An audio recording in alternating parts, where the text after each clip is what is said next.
Assalamualaikum warahmatullahi wabarakatuh. Saya Michael Andrea Leo dengan NIM 22704005 akan mempresentasikan PowerPoint yang berjudul migrasi. Pertama, apa itu migrasi? Migrasi manusia adalah perpindahan penduduk dengan tujuan untuk menetap dari suatu tempat ke tempat lain, melewati batas administratif atau batas politik atau negara. Pokok-pokok pembahasan, macam-macam bentuk migrasi, mengetahui teori-teori migrasi, menganalisa faktor pendorong migrasi, dampak migrasi, cara mengatasi migrasi berlebih. Pertama-tama, kita masuk ke migrasi internasional. Migrasi internasional yaitu perpindahan penduduk dari suatu negara ke negara lainnya. Migrasi internasional dibagi lagi menjadi 3. 1. Imigrasi, yaitu masuknya penduduk dari suatu negara ke negara lain dengan tujuan menetap. Orang yang melakukan imigrasi disebut imigran.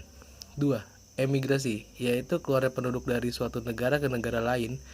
Orang yang melakukan emigrasi disebut emigran. 3. Remigrasi atau repatriasi, yaitu kembalinya imigran ke negara asalnya. Migrasi nasional. Migrasi nasional ada atau internal, yaitu perpindahan penduduk di dalam satu negara. Sama halnya dengan migrasi internasional. Migrasi nasional dibagi lagi menjadi 2, yaitu urbanisasi dan transmigrasi. Urbanisasi yaitu perpindahan dari desa ke kota dengan tujuan menetap. Terjadinya urbanisasi disebabkan oleh faktor seperti berikut. 1. Ingin mencari pekerjaan karena di kota lebih banyak lapangan kerja dan upahnya tinggi. 2. Ingin melanjutkan pendidikan ke jenjang yang lebih tinggi. 3. Ingin mencari pengalaman di kota. 4. Lebih banyak mendapat hiburan dan sebagainya. Transmigrasi, yaitu perpindahan penduduk dari pulau yang padat penduduk ke pulau yang jarang penduduknya di dalam wilayah Republik Indonesia. 1. Transmigrasi umum, yaitu transmigrasi yang dilaksanakan dan dibiayai oleh pemerintah. 2. Transmigrasi khusus, yaitu transmigrasi yang dilaksanakan dengan tujuan tertentu seperti penduduk yang terkena bencana alam. 3. Transmigrasi spontan atau swakarsa, yaitu transmigrasi yang dilakukan oleh seorang atas kemauan dan biaya sendiri. 4. Transmigrasi lokal, yaitu transmigrasi dari suatu daerah ke daerah yang lain dalam provinsi atau pulau yang sama.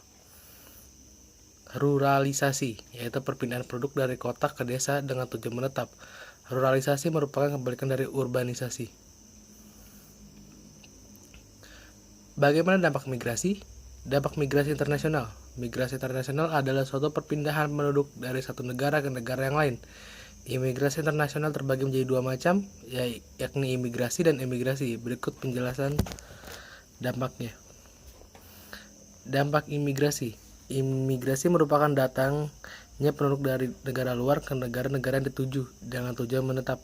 Dampak positif dari imigrasi adalah 1. Dapat membantu memenuhi kekurangan tenaga ahli. 2. Adanya penanaman modal asing yang dapat mempercepat pembangunan. 3. Adanya pengenalan ilmu dan teknologi dapat mempercepat alih teknologi. 4. Dapat menambah rasa solidaritas antar bangsa. Sedangkan dampak negatif imigrasi yaitu masuknya budaya asing yang tidak sesuai dengan kepribadian bangsa. 2. Imigran yang masuk ada kalanya di antara mereka memiliki tujuan yang kurang baik seperti pengedar narkoba atau bertujuan politik. Dampak emigrasi. Emigrasi adalah keluar penduduk dari suatu negara ke negara lain. Berikut dampak positif dari emigrasi yaitu 1. Dapat memperkenalkan kebudayaan kebangsaan langit. 2. Menambah devisa bagi negara terutama dari penukaran mata uang asing. 3. Mengurangi ketergantungan tenaga ahli dari negeri terutama orang yang belajar ke luar negeri dan kembali ke negeri asalnya.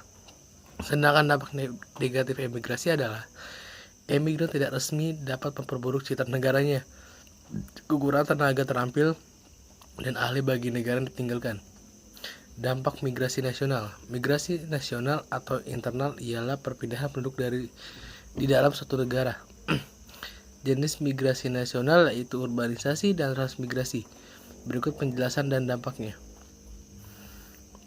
Dampak urbanisasi. Urbanisasi adalah perpindahan penduduk dari suatu desa ke desa lain dan bertujuan menetap.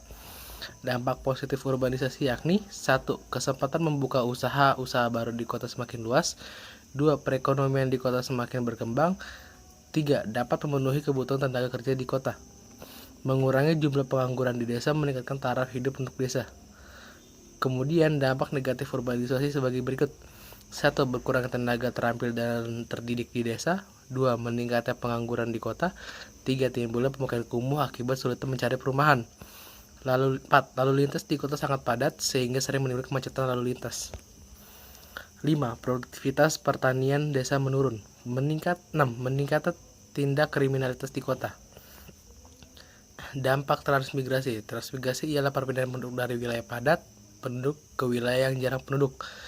Berikut dampak positif transmigrasi, yaitu 1. Meningkatkan taraf hidup masyarakat terutama transmigran. 2. Meningkatkan produksi pertanian seperti perluas perkebunan, kepala sawit, karet, coklat. 3. Dapat mempercepat pemerataan persebaran penduduk. 4. Dapat memenuhi kekurangan tenaga kerja di daerah tujuan transmigrasi. 5. Dapat mengurangi pengangguran bagi daerah yang padat penduduknya. Dampak negatif transmigrasi. 1. Adanya kecemburuan sosial antar masyarakat setempat dengan para transmigran. 2. Terbengkalainya tanah pertanian di daerah transmigrasi karena transmigran tidak betah dan kembali ke desa asalnya. Pola migrasi. Migrasi purba. Manusia kali pertama menyebar ke Asia, lalu Australia, lalu Eropa, dan terakhir ke Amerika. Hal ini mungkin dipengaruhi oleh faktor geografis. Migrasi modern. Saat ini kebanyakan orang bermigrasi dari Asia ke Amerika Utara. Geografi mungkin tak banyak berpengaruh dibanding faktor lain seperti politik dan ekonomi.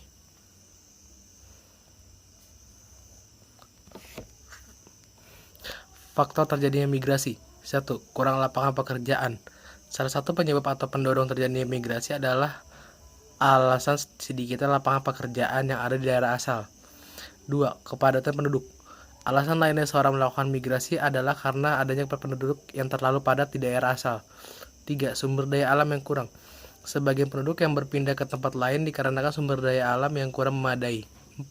Keinginan memperbaiki taraf hidup. Seperti besar atau pada umumnya, alasan mengapa seorang lebih memilih pindah tempat tinggal di daerah lain adalah karena alasan ekonomi. 5. Melanjutkan pendidikan. Tujuan lainnya adalah bidang pendidikan. Keinginan untuk mendapat pendidikan bagus dan jenjang lebih tinggi membuat seorang melakukan migrasi. 6. Pendapatan dan politik. Ada pula beberapa penyebab masyarakat dalam melakukan migrasi karena hal yang negatif. 7. Hubungan sosial yang tidak baik. Masih karena hal yang tidak baik, seseorang bisa memutuskan untuk pindah ke tempat lain karena di tempat tinggalnya ia merasa mendapat ancaman atau tekanan. 8. Alasan ada agama. Ada juga beberapa orang yang memilih pindah tempat tinggal karena ada urusan agama. 9. Keadaan geografis yang tidak cocok. Keadaan geografis atau lingkungan yang kurang cocok juga menjadi salah satu penyebab seorang melakukan migrasi. 10. Pemerataan penduduk. Migrasi tak selamanya berasal dari keinginan penduduk. Ada kalanya seorang melakukan migrasi karena menjalankan program dari pemerintah.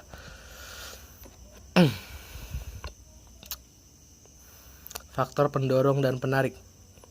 Faktor pendorong dari daerah asal meliputi 1. Lahan pertanian di desa semakin sempit. 2. Semakin luasnya mendapatkan pekerjaan di desa. 3. Upah kerja di desa yang rendah. 4.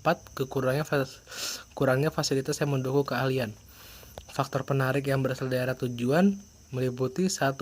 Terdapat banyak lapangan kerja di kota. 2. Terdapat fasilitas yang lengkap. 3. Daerah perkotaan merupakan pusat berbagai macam kegiatan atau aktivitas. 4. Upah kerja lebih tinggi. Teori migrasi.